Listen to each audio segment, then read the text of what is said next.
Está no ar Gestão Pública em Debate, um programa do Curso Superior Tecnológico de Gestão Pública do Centro Universitário Internacional. Este programa tem o apoio cultural do Instituto Wilson Pickler e ele complementa a formação dos nossos alunos de gestão pública na modalidade à distância.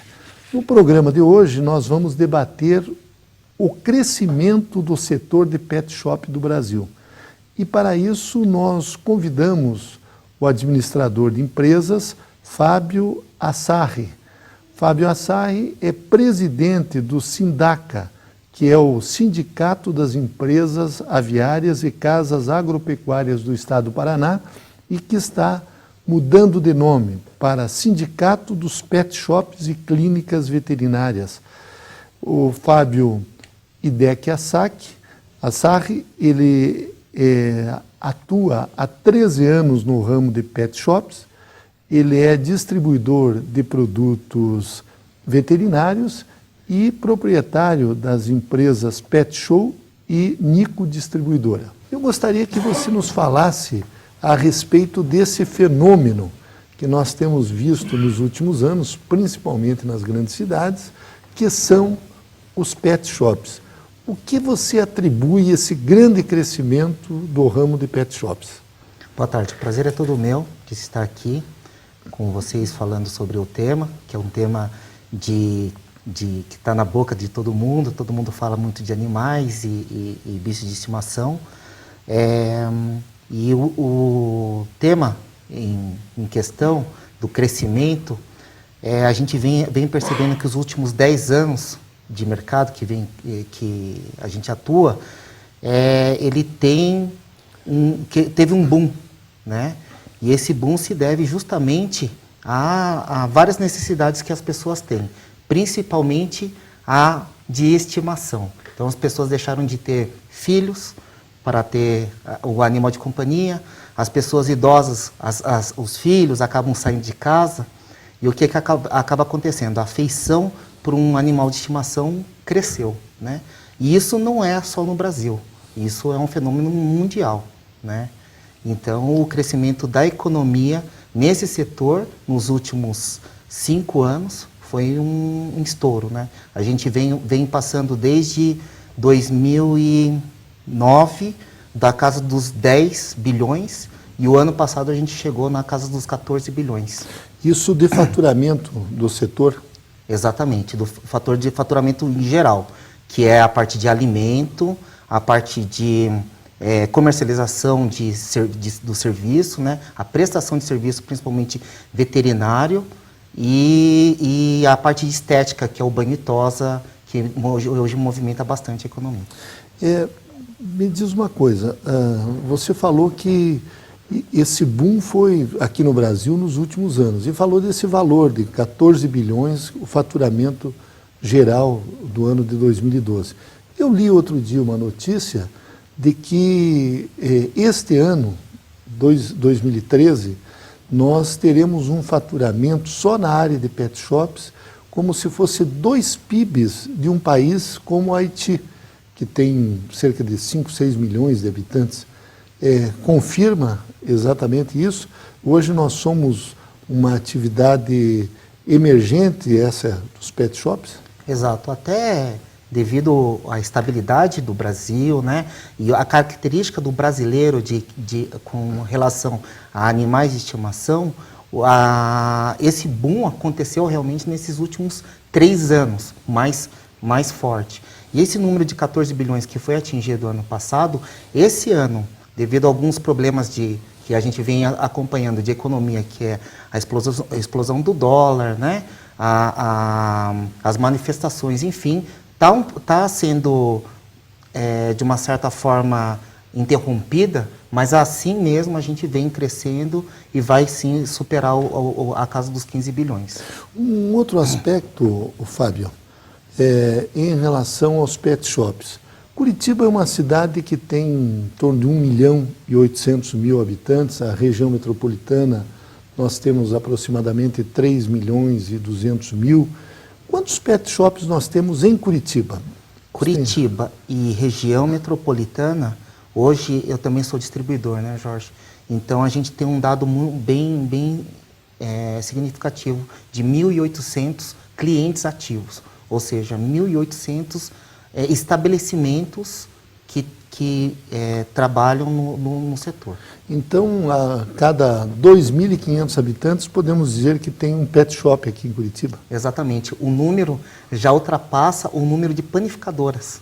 E isso é um dado da prefeitura que já nos passou. Nós já temos mais pet shops em Curitiba do que panificadoras. Exato. A prefeitura nos passou que em panificadoras são 1.400 estabelecimentos, contra 1.800 de pet shops. Um outro aspecto, você é distribuidor também de produtos de pet shops. Os produtos que são vendidos em pet shops são mais produtos fabricados aqui no Brasil ou nós importamos também alguns produtos? A gente importa bastante, sim. Ainda a economia depende de alguns produtos de fora, de tecnologias de fora, principalmente medicamentos. Mas hoje, com o crescimento da economia brasileira, já se fala que nós somos autossuficientes em produção de ração, em produção de medicamentos que são fabricados aqui, mas ainda existe uma parcela dela que é importada, sim. E da onde que se importam esses produtos? De vários lugares. A gente tem uma forte introdução da economia americana, que ainda hoje é o primeiro na escala mundial. Hoje só a economia americana responde por 30% do que é comercializado no mundo, né? O Brasil vem em segundo lugar. De produtos de pet shops, assim, para animais? Exato. Então a economia americana tem uma grande influência no mercado brasileiro, né?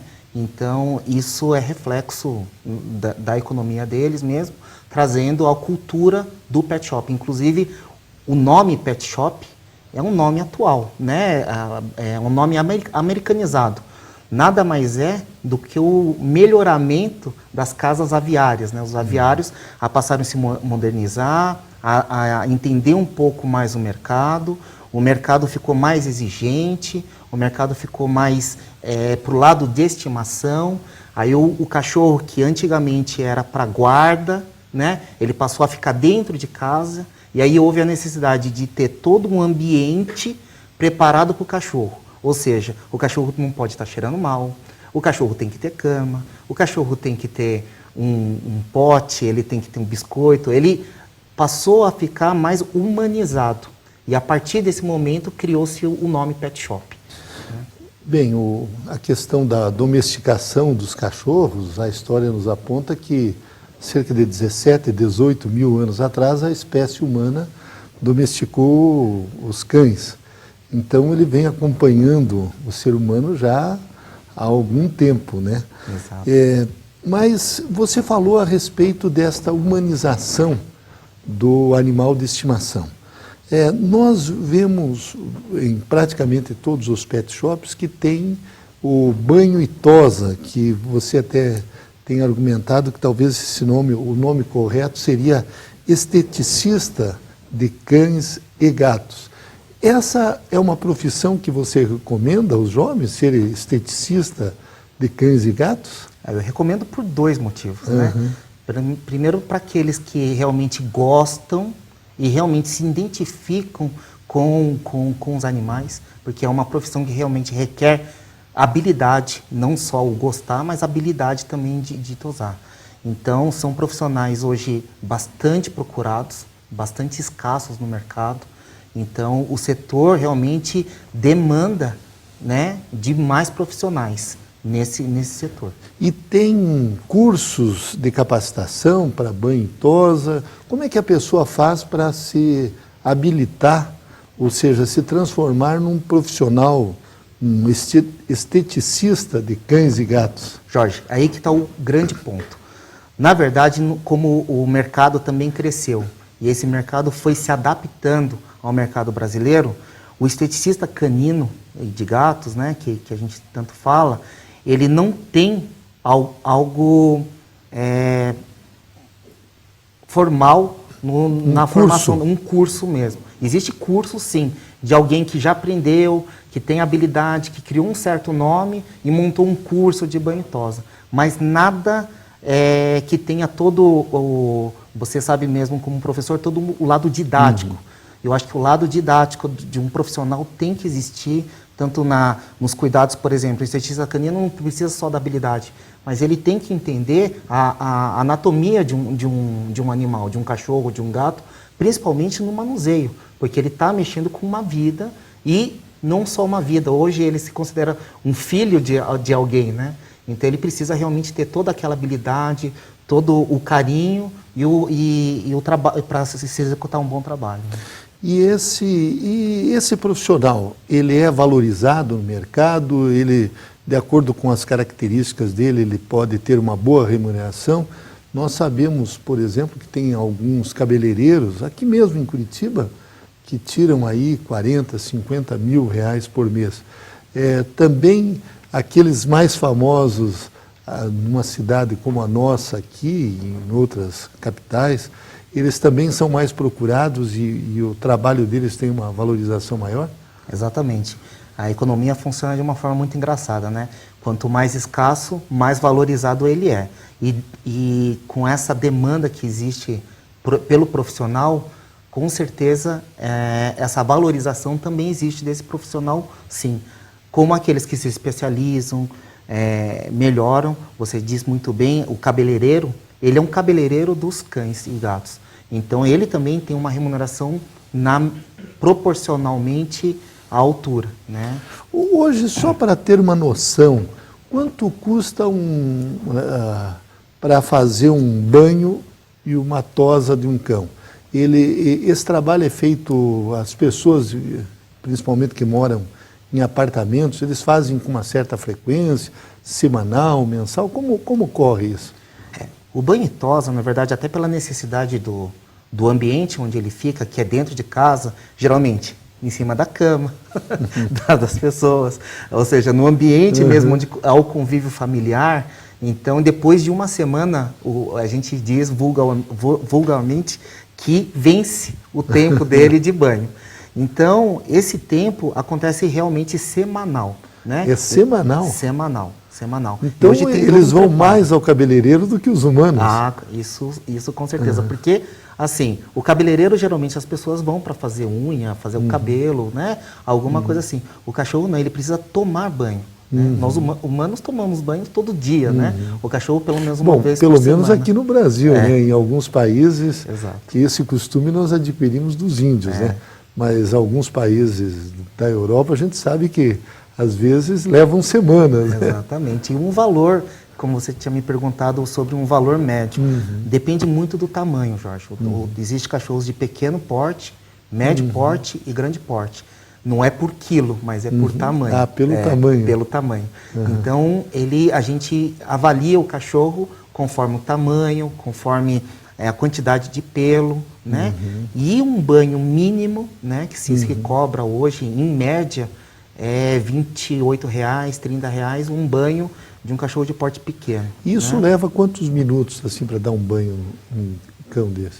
Olha, com todo o processo de banho, de secagem e de acabamento que a gente fala, que é limpeza de ouvido, corte de unha, ele dura uns 40 a 1 hora de... 40 minutos? 40 minutos. E um animal grande, por exemplo? Aí nós sabemos que tem espécies de cães que são até mais brabas, mais violentas do que outras. Sim. E esses também se submetem tranquilamente aos banhos? Tranquilamente não, mas assim, eles se submetem sim.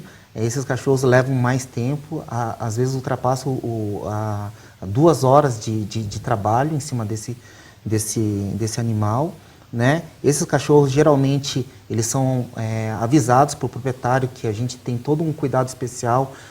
Se o cachorro é muito agressivo, vai a autorização de uso de uma mordaça para não machucar o profissional, uma focinheira. Não pode ser usado direto no cachorro, porque o cachorro respira e transpira pela boca. Então existe todo um cuidado, todo um trabalho, né? E um custo também para se fazer um trabalho de estética em cima de um cachorro desse. Você falou que os gatos tomam menos banho. É a característica do próprio gato? É. Ou em função do que? Exato. O gato, na verdade, é um animal mais limpo. E ele é averso realmente ao banho. Então, o gato tem todo um lado, né, individual de convívio, né? Se for fazer uma comparação, os cães vivem há muito mais tempo com os humanos do que os gatos. E isso influencia, inclusive, na questão da alimentação. O cão, ele precisa de muito menos proteínas do que um gato. O gato precisa de mais proteínas numa alimentação. Então, todo o lado fisiológico de um cão e de um gato é bem diferente, inclusive no hábito de tomar banho. O cão necessita de muito mais banho do que o propriamente dito um gato. E surgem numa casa, um pet shop, alguns outros animais exóticos que as pessoas criam em casa e que precisa dar banho também? Tem surgido no caso de vocês? No caso nosso, tem surgido, sim, com a crescente, né? Tem gente que não pode ter nem um cão, nem um gato. E aí começam a recorrer a outros bichos de estimação. Ele começa desde um peixe, um hamster, um coelho, para os mais exóticos, uma iguana, uma cobra, enfim. Existem vários tipos e é tudo considerado pet, sim. Agora, a forma de higiene desse animal, aí é com um especialista, né? Ele pode direcionar melhor a higiene desse animal. O Fábio, nós estamos conversando com o Fábio Assarri, ele que é presidente do Sindaca, que é o Sindicato das Empresas Aviárias e Casas Agropecuárias aqui do Paraná, e que está se transformando no Sindicato dos Pet Shops e Clínicas Veterinárias. Você está há 13 anos nesse ramo. Como é que foi que você decidiu entrar nesse ramo? Você era comerciante de outra área, atuava em outra área, já que você é formado em administração de empresas? Eu me formei e aí teve um caso muito engraçado, que eu sou paulista, né? E minha esposa é do interior do Paraná. E na hora de decidir aonde a gente ia morar, ela não queria morar em São Paulo e eu não queria morar no interior. E aí houve um acordo, né, de a gente ficar no meio do caminho. Então, nem para São Paulo, nem para o interior. Aí optamos por Curitiba. E dali, o que acontece? No mercado de trabalho, e entendendo um pouco de economia, que não é muito fácil, aquela coisa e tal, o que a gente resolveu, o que a gente decidiu foi o seguinte: ela gosta muito de cães, apaixonada por cães e gatos, e eu também sempre gostei, fui sempre um adepto a cuidar, a proteger, a salvar, a recolher cachorro de rua, enfim, a gente gostava sempre muito de animais. E aí um olhou para o outro, vamos fazer aquilo que a gente gosta. Aí resolvemos montar um pet há 13 anos atrás. E houve muitas dificuldades no começo, como é que foi o desenvolvimento da atividade? Como qualquer negócio, todo começo é um começo muito difícil. O que a gente sempre fala, não basta só o amor, né? Você tem que se profissionalizar. E dentro da profissionalização existe todo um caminho a percorrer, né? Como você mesmo diz, eu não sou veterinário, então eu tive que ter toda uma equipe, né? Contratar veterinários, contratar pessoas, os profissionais mesmo de estética. Teve todo um trabalho de estruturar uma loja que atendesse o mercado de uma forma diferenciada, não simplesmente montar, buscar os melhores produtos, se especializar, saber o que é lucro, o que é prejuízo, entende? A gente teve que realmente montar um estabelecimento lucrativo. Então, além de gostar, existe sim um lado profissional e lucrativo do negócio. Que estrutura precisa se ter para montar um pet shop? Nós sabemos que tem lojas pequenas e grandes, mas alguém que deseja começar nesse ramo e que não tem nenhuma experiência? As pessoas que realmente não têm nenhuma experiência, como dizem os famosos aventureiros, né, não é um ramo muito fácil de se entrar, né? Existe sim todo um trabalho de estruturação. O que a gente fala? Existe a pesquisa de um bom ponto, a montagem de um PET, a legislação que hoje vigora, que é uma legislação que se muda toda hora, né, que tem muitas emendas, muitas situações ainda contraditórias ao próprio setor. Existe todo um trabalho em cima de se montar, mas a média para se montar um pet shop, que exige pelo menos um tamanho mínimo de uns 150 metros quadrados mínimos, né, para você realmente estruturar uma loja, exige vários passos, entre eles toda a parte legislativa, toda a parte de estruturação, um bom capital de giro, porque você não começa, como qualquer negócio, lucrando logo no começo. Então, existe sim um tempo para você criar cliente, né, ter uma carteira fiel. E como eu disse, a gente tem hoje muitos pets espalhados na região. Então, do mesmo jeito que abre, fecha. Então, para aqueles que querem realmente se estruturar, precisa realmente vir com muita profissionalização, muita capacitação e com bastante capital para se segurar nos primeiros meses. Você, Fábio, é distribuidor também de produtos veterinários, produtos de pet shop. Normalmente, quando uma empresa, alguém decide entrar nesse ramo, ele tem dificuldades em conseguir o crédito para colocar os seus produtos ali, para atender aquela comunidade, ou hoje já tem toda uma estrutura que permite que a pessoa encontre com facilidade os produtos que são básicos num pet shop? Os distribuidores hoje têm que ter uma postura bastante também cautelosa para conseguir identificar realmente quem são os aventureiros, quem são aqueles que realmente são especializados no setor.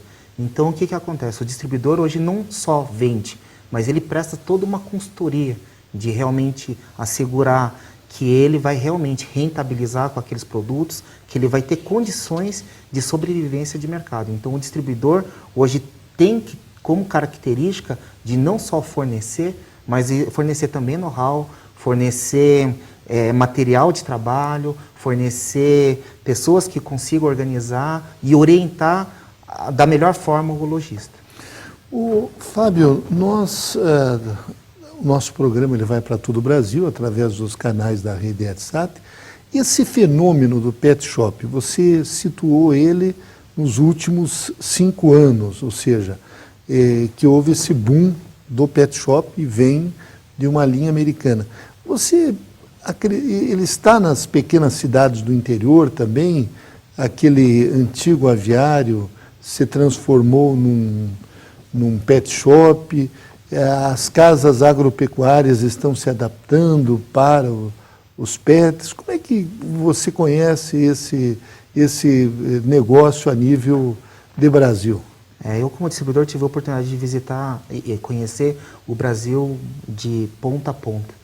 Então, a gente consegue, sim, perceber que esse fenômeno que aconteceu, hoje se espalha, inclusive, no interior.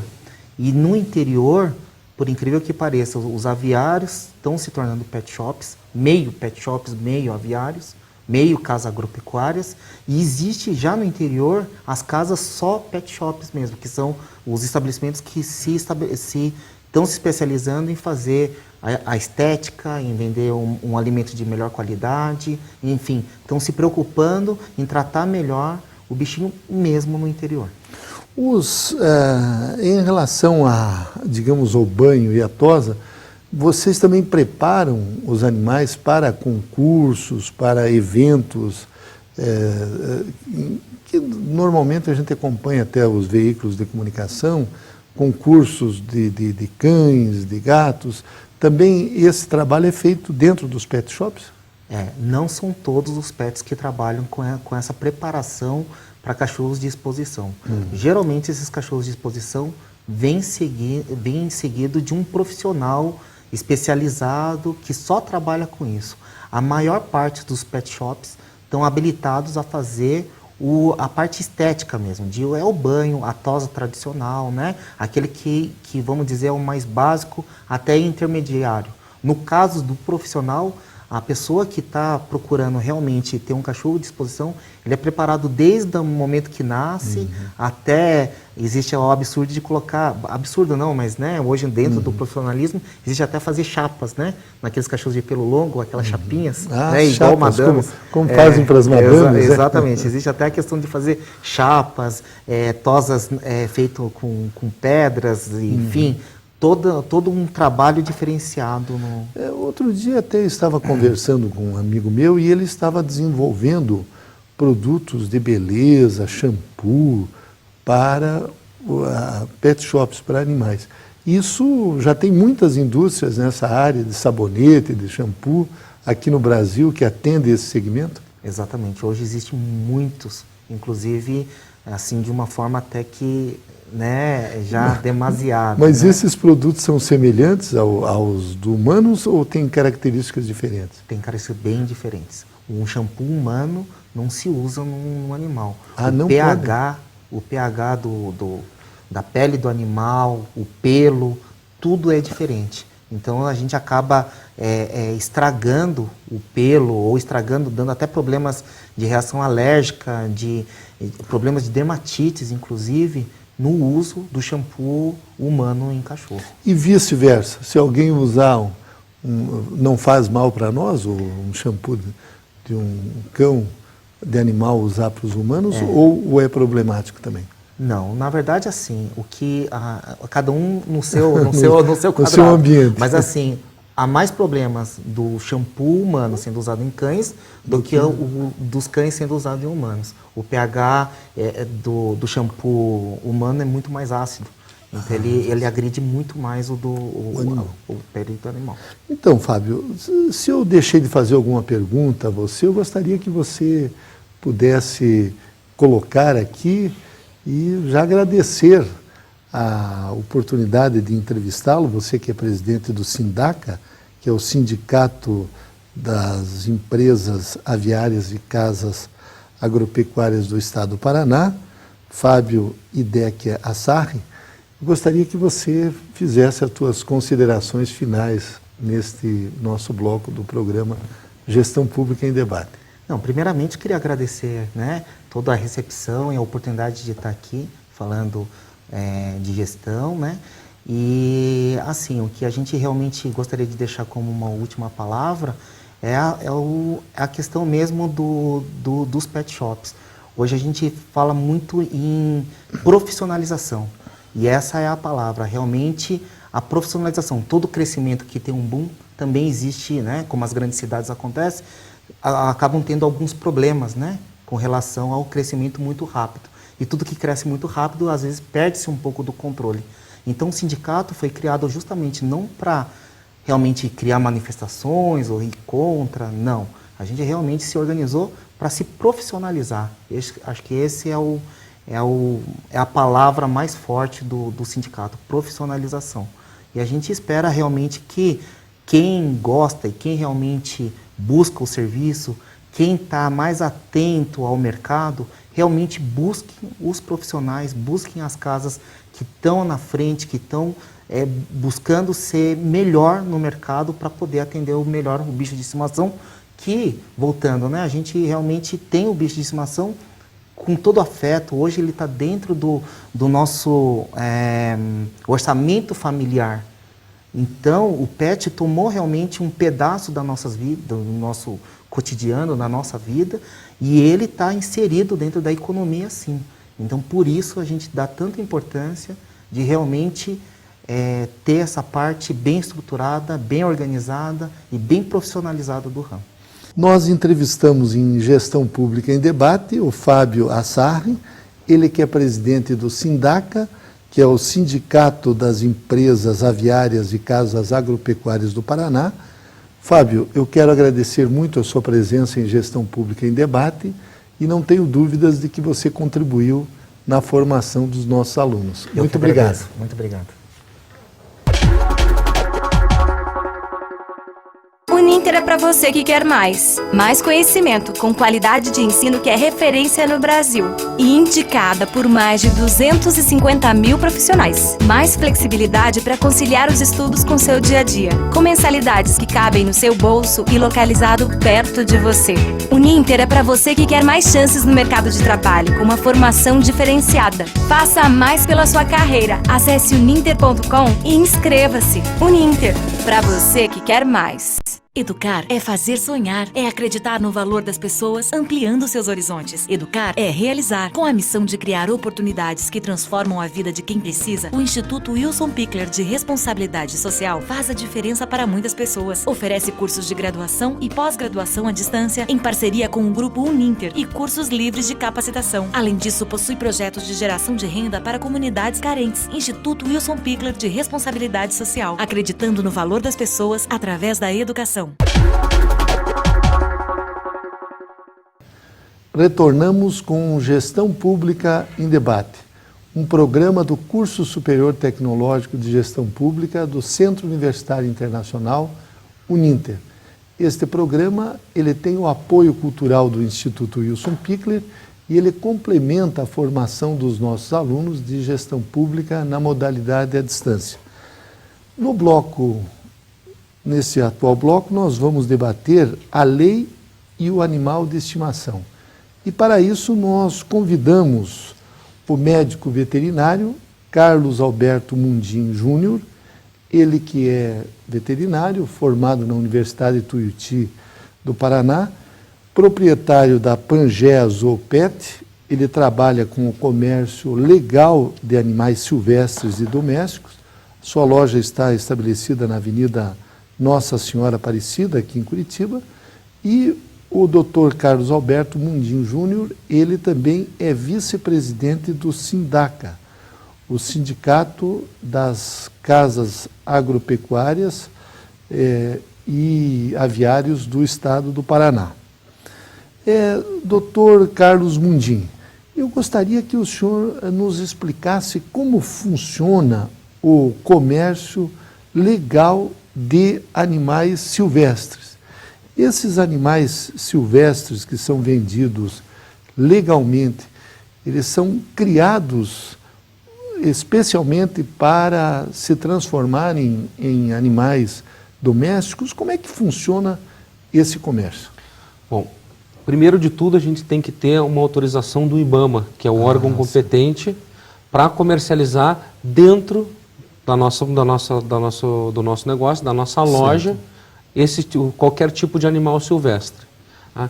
Todos esses animais silvestres, eles são provenientes de criadouros comerciais. Tá? Certo. Eles também autorizados? Também autorizados pelo IBAMA. Tá? Esses criadores comerciais, eles começam como criadores conservacionistas. Tá? Eles acabam, vamos colocar assim, sendo um depósito de animais silvestres apreendidos. Certo. Tá? E com o tempo, eles vão conseguindo se tornar criadores comerciais.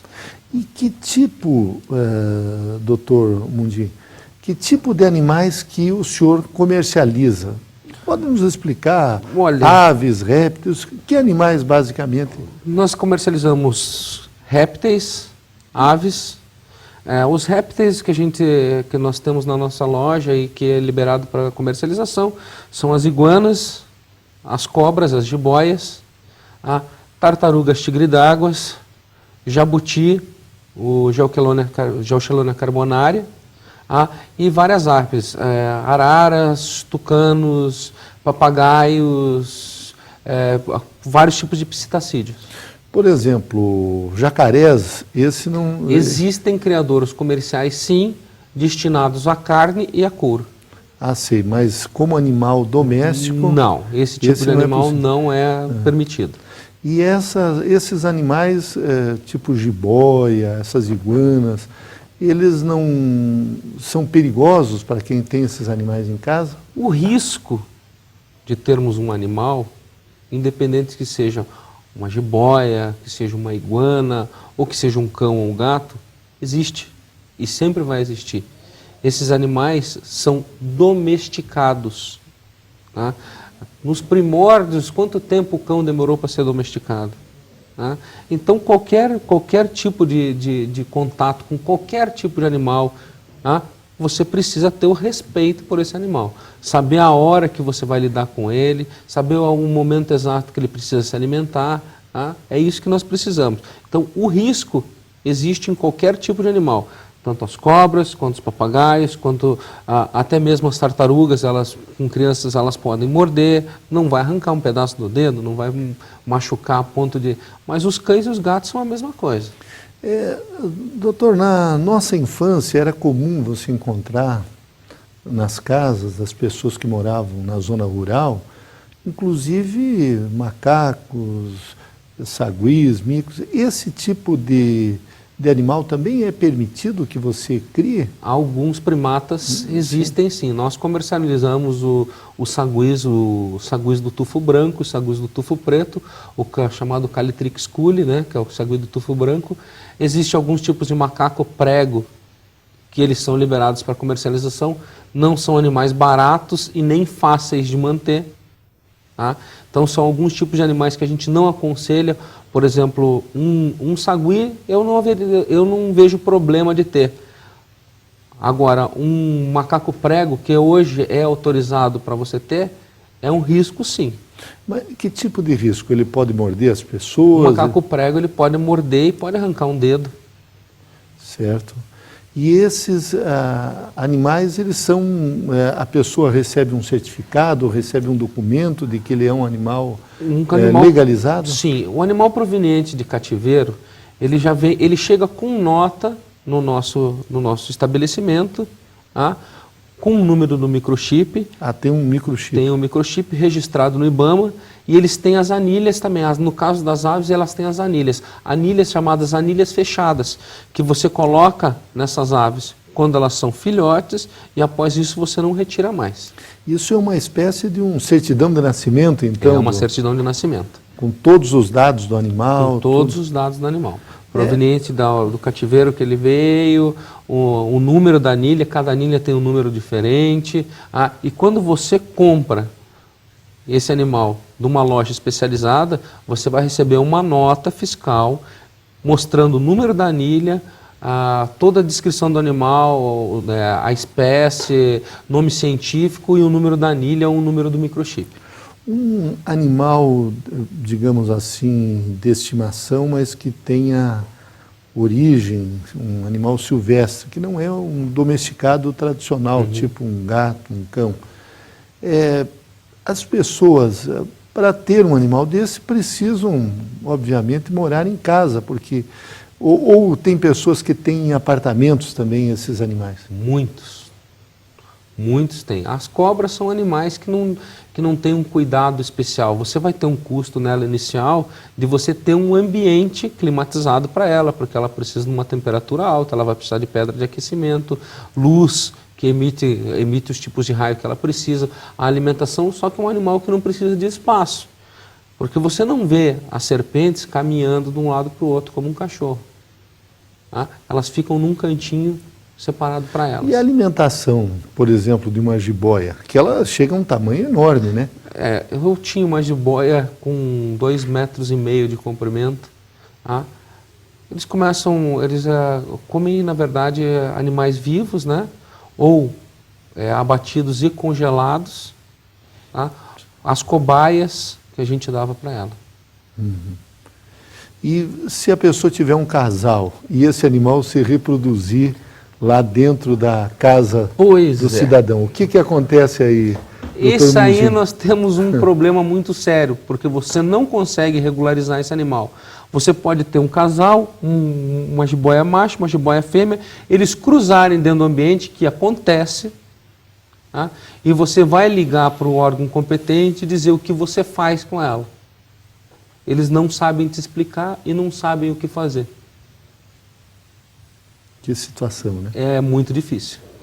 É bem complicado. O que as pessoas mais de animais silvestres, quais são os animais preferidos pelas pessoas? As aves.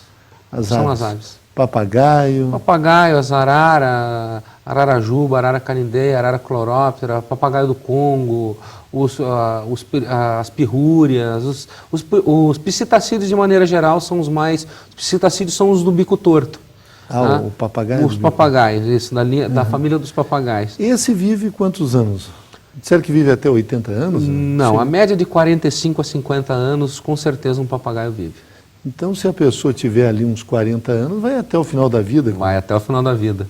E se esse papagaio tiver um casal e se ele reproduzir, também não legaliza? Você não consegue legalizar. Por incrível que pareça, e acontece dos animais se reproduzirem dentro de casa, sim, e você não consegue registrar esse animal como ele legítimo, dizendo que você tem a nota fiscal dos dois. Na verdade, vamos colocar aqui, eu costumo chamar isso da burocracia brasileira. Eles querem proibir muita coisa, e as coisas certas eles não querem deixar funcionar. Aliás, Dr. Carlos Alberto Mundim, recentemente o CONAMA, que é o Conselho Nacional do Meio Ambiente, que é um órgão ligado ao Ministério do Meio Ambiente, que tem o poder de regulamentar questões relacionadas ao meio ambiente, ele baixou uma resolução 457, até foi no mês de junho, agora passado, e ele aprovou, digamos assim, de que quando uma pessoa for pega com um animal silvestre irregular, ela possa permanecer com esse animal, ter, digamos, a guarda desse animal. Eu gostaria que o senhor até comentasse a respeito dessa resolução, porque ela vem de uma maneira contrária à própria legislação que o senhor acaba de citar, que impede que você, tendo um animal que se reproduza, mesmo que ele tenha uma origem legal, ele possa ser legalizado.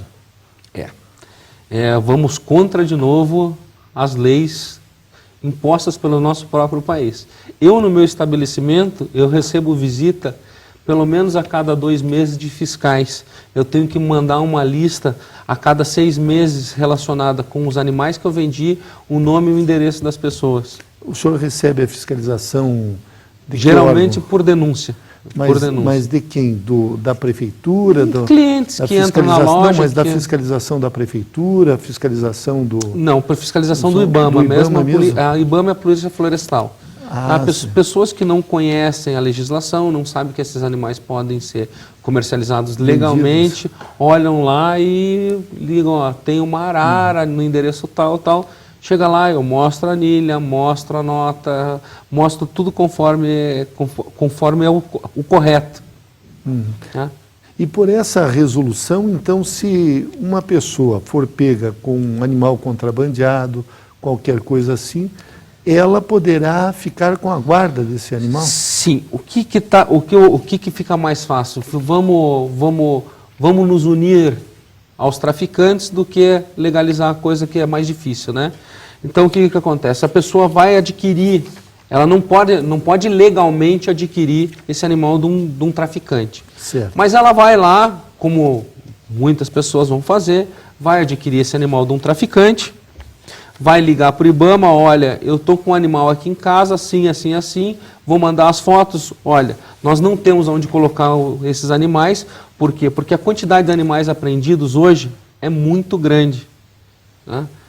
É muito grande, é uma coisa absurda. Hoje o tráfico de animais ocupa a 3ª posição na lista do tráfico. Ele perde para o tráfico de drogas e para o tráfico de armas. Em 3º lugar, o tráfico de animais. Aliás, eu tenho, doutor Mundim, aqui um dado que só no estado de São Paulo, não sei quanto é aqui no estado do Paraná, são 30 mil animais silvestres apreendidos por ano. 98% disso ainda são aves. Eu vou te falar que é muito mais que isso. Muito mais? Muito mais que isso. Então, no Brasil, deve ser mais de 1 milhão? Olha, é uma coisa absurda. E o que acontece? Nós não temos os nossos órgãos competentes para fazer a fiscalização e para fazer essa apreensão, os lugares onde é que vão, que são os setas, que é onde é que são colocados esses animais, eles não têm estrutura para pegar esses animais. Falta gente, falta comida, falta espaço. Muitas vezes, animais morrem por falta de tempo para cuidar mesmo, porque nós não temos pessoas o suficiente para cuidar desse tipo de animais. É isso que eu digo. Então fica muito mais fácil. Vamos legalizar os ilegais, tá? E vamos evitar que as pessoas abram criadouros legais. Eu estou vendo aqui esta resolução 457 do IBAMA, e lá no artigo 3º diz que, do CONAMA, perdão, diz que o IBAMA e os órgãos ambientais competentes estão autorizados a instituir programas destinados à capacitação, fomento e manutenção de projetos voltados à recuperação e à correta destinação da fauna apreendida. Mas veja o artigo 4º, diz assim, que o termo de depósito provisório de animais silvestres será concedido preferencialmente a pessoas físicas previamente cadastradas no órgão, e o parágrafo único. O interessado em tornar-se depositário não poderá ter cometido nos últimos 5 anos qualquer infração administrativa de natureza ambiental. Mas diz lá no artigo 5º, não existindo a possibilidade de retirar o animal da posse do autuado no ato de fiscalização, justificadas as razões para tanto, deverá ser lavrado um termo de apreensão e depósito em caráter emergencial e temporário, que não poderá ultrapassar, confiando-se ao depositário a integral responsabilidade pelo espécime apreendido para que sejam viabilizadas as condições para a destinação adequada daquele órgão ambiental competente. E aqui fala que, mesmo assim, a pessoa poderá, ela vai ficar com a guarda, do animal. Mesmo ela comprando um animal ilegal, ela vai ficar com a guarda do animal. Uma resolução, para mim, no meu entender, muito errada. Podemos dizer que cada brasileiro, teoricamente, poderá comprar um animal... 2. Dois animais ilegais. Na verdade, não vamos colocar assim, não legalizar. Ele vai ficar com a posse desse animal até o momento que eles encontrarem um local adequado para esse animal ficar. Ou seja, isso não vai acontecer, porque a partir do momento eles compraram esse animal ilegal, tiveram a posse desse animal. Tá? Daqui a 6 anos, o IBAMA vai lá e vai querer retirar esse animal. Essa pessoa que está com esse animal vai entrar na justiça para ficar com esse animal. É isso que vai acontecer. E aí vai 10, aí vai 15 anos, e aí o animal vai ficar com essa pessoa para o resto da vida. E muitas vezes que eu não acho errado, sabe? Tem alguns tipos... Tem pessoas que eu conheço, senhoras que eu conheço, que muito antes de existirem os criadores comerciais, tem senhoras com papagaio com 40 anos. Tá? Isso não existia antigamente. No passado, doutor Mundim, era comum, principalmente nas zonas rurais, até uma certa tradição, as pessoas terem animais de estimação, animais silvestres. Mas no ambiente urbano, isso não se justifica, né? Não se justifica. Não. Na verdade, nem no ambiente rural. Hoje as pessoas estão mais informadas e estão mais conscientes de que isso não pode acontecer.